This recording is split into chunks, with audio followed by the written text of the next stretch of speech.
Cognizable offence. આ educational વિડીયોમાં આપનું સ્વાગત છે. કોગ્નિઝેબલ ઓફેન્સ અને નોન કોગ્નિઝેબલ ઓફેન્સ વચ્ચેનો તફાવત શું છે અને આ બે શબ્દનો અર્થ શું છે એ આજે આપણે ચર્ચા કરીશું. ભારતીય નાગરિક સુરક્ષા સંહિતા 2023 એટલે કે BNSS માં કલમ 2G માં કોગ્નિઝેબલ ઓફેન્સની વ્યાખ્યા આપવામાં આવી છે. સરળતામાં ગુજરાતીમાં કહીએ તો કોગ્નિઝેબલ ઓફેન્સ એટલે પોલીસ અધિકારનો ગુનો, જેમાં પોલીસ વિના વોરંટે ધરપકડ કરી શકે છે અને વિના પરવાનગીએ તપાસ પણ કરી શકે છે. એ જ રીતે નોન કોગ્નિઝેબલ ઓફેન્સ એટલે પોલીસ અધિકાર બહારનો ગુનો, જેમાં પોલીસ વિના વોરંટે ધરપકડ કરી શકતી નથી અને નામદાર મેજિસ્ટ્રેટ શ્રીની પૂર્વ પરવાનગી વિના એમાં તપાસ પણ શરૂ કરી શકાતી નથી. અગાઉ આપણે FIR ના વિડીયોમાં જોયું એ રીતે જો કોગ્નિઝેબલ ઓફેન્સ છે તો એની FIR ચોક્કસથી નોંધવામાં આવશે, પરંતુ નોન કોગ્નિઝેબલ એટલે કે પોલીસ અધિકાર બહારનો ગુનો હશે તો એની FIR નોંધી શકાશે નહીં. કોગ્નિઝેબલ અને નોન કોગ્નિઝેબલમાં તદ્દન ઉલટી પરિસ્થિતિ છે. કોગ્નિઝેબલમાં ગંભીર ગુનાઓ આવે છે, જેમાં મર્ડર છે, રેપ છે, ફ્રેક્ચર છે, મહાવ્યથા છે. એ જ રીતે નોન કોગ્નિઝેબલમાં સરળ ગુનાઓ આવે છે, જેમાં બદનક્ષી હોય છે, નાની મોટી મારામારી હોય છે, નાની મોટી બોલચાલ હોય છે, એ એમાં આવે છે. હવે આપણે જાણીએ કે આપણે કેવી રીતે જાણશું કે જે ગુનો છે એ કોગ્નિઝેબલ છે કે નોન કોગ્નિઝેબલ.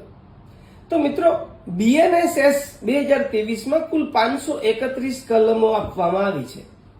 ત્યારબાદ બે અનુસૂચિ એટલે કે સ્કેડ્યુલ આપવામાં આવ્યા છે. તો જે ફર્સ્ટ સ્કેડ્યુલ છે એમાં કોલમ નંબર 4માં BNS એટલે ભારતીય ન્યાય સંહિતાના જે ગુનાઓ છે એ પૈકી કયા કોગ્નિઝેબલ છે અને કયા નોન કોગ્નિઝેબલ છે તેની સ્પષ્ટતા કરવામાં આવી છે.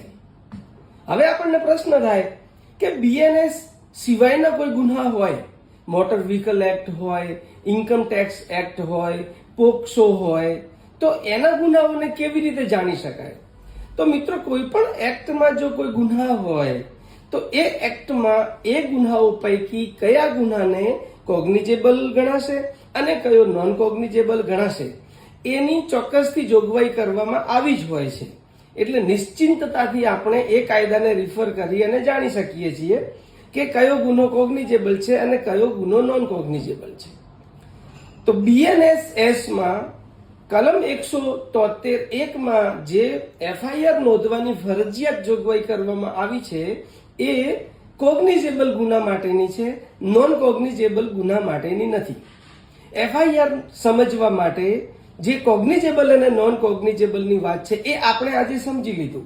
વિશેષ પણ તમારે સમજવું હોય તો નામદાર સુપ્રીમ કોર્ટે હમણાં જ 4/11/2025 ના દિવસે સાદિક વર્સિસ સ્ટેટ ઓફ કર્ણાટકના ચુકાદામાં કોગ્નિઝેબલ શબ્દ બાબતે, કોગ્નિઝેબલ ગુના બાબતે બહુ જ બારીકાઈથી માર્ગદર્શન પૂરું પાડ્યું છે કે જેનાથી આપણે સમજી શકીએ છીએ.